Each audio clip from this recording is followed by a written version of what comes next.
જો સેટઅપ બધું થઈ ગયું. અડધું ગોઠવી રહ્યા છે અને અડધું ગોઠવે છે. ચાલુ કરી નાખી. ચાલો બધાને દેખાડી છે રાહુલ અને પેડ ગોઠવી નાખ્યું.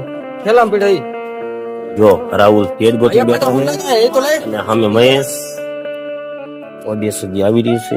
જોઈ ગયું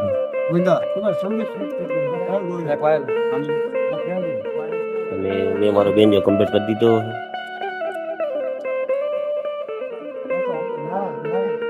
સાઉન્ડ વાળા આ રહ્યા સાઉન્ડ વાળા મારા સેટઅપ લાગી ગયો હે. મહેશ બીડી ફૂકે હે. શું કેવું રાહુલ કેવું હે? જેક દેવન બાકી હે તે હજી મારે બાકી. જો મારે હજી અર્થ દૂર નથી આવી હજી અને લગાડી દીધું છે અને અમે સેટઅપ કરી લઈ. હાલો હવે સારું વ્યૂ બદલું અને અજીતભાઈ કોંડિયાએ આવી ગયા છે પ્રોગ્રામમાં. મારી સેટ કરવાનું ચાલુ કરી દીધું. આ બેઠા અજીતભાઈ કોંડિયા.